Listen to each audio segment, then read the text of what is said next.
Je m'appelle Damien, j'ai 47 ans, je dirige une entreprise qui s'appelle Decube. C'est une entreprise du service numérique, une SS2I, et voilà, on est une trentaine de collaborateurs basés à Paris.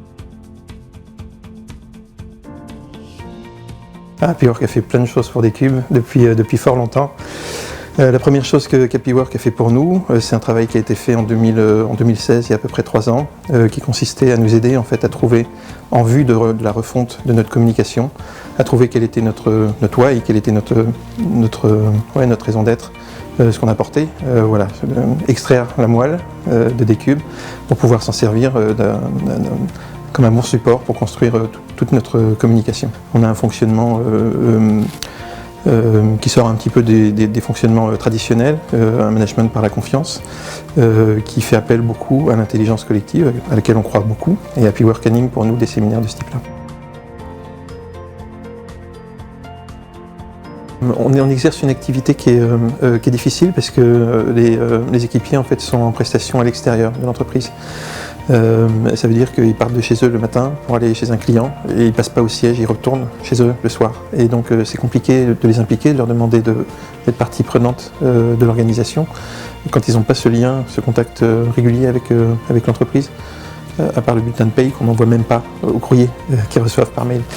Donc le fait de regrouper des équipes régulièrement pour travailler ensemble, ça permet de créer du lien et puis surtout on va chercher l'énergie et les idées là où elles sont. Et elles ne sont pas que dans la tête du dirigeant. Donc c'est pour ça qu'on fait ces séminaires et qu'on rassemble les gens.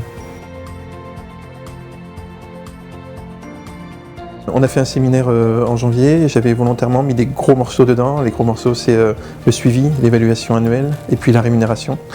Je voulais que les collaborateurs en fait, comprennent qu'on pouvait traiter ces sujets-là ensemble et que voilà, quand on avait touché à ces sujets-là, on pouvait toucher à n'importe quoi sans tabou dans l'entreprise. Et ce séminaire, c'est moi qui l'ai animé et finalement, ce n'était pas une très bonne idée parce que je suis hyper partie prenante étant le dirigeant. Alors oui, j'ai des qualités pour le faire et pour autant, je suis trop impliqué dans la boîte pour le faire. Ça nous a fait comprendre qu'il fallait qu'on fasse faciliter nos séminaires par des gens dont c'est le métier et qui sont extérieurs à l'entreprise, au moins à ce stade de l'entreprise. Les limites, c'est le temps de maturation, en fait, c'est la transformation qu'on demande aux gens pour que les équipiers s'investissent dans ces travaux en intelligence collective. Il faut qu'ils aient une confiance forte envers l'organisation et puis les uns envers les autres. Donc ça c'est quelque chose qui nous manquait au début et qu'on a construit petit à petit ensemble et on a réussi à élever franchement le niveau de maturité et puis de confiance des individus les uns envers les autres et puis envers l'organisation. Ça c'est une limite parce que si on n'a pas ça on peut pas. La deuxième limite que je vois c'est que ça va beaucoup moins vite à prendre des décisions en intelligence collective. Pour autant, elles sont adoptées beaucoup plus vite. Quand elles ont été maturées ensemble, en fait, l'adoption est immédiate.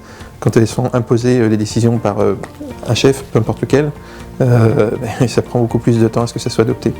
Donc pour moi, c'est ça, les forces et les faiblesses de l'intelligence collective.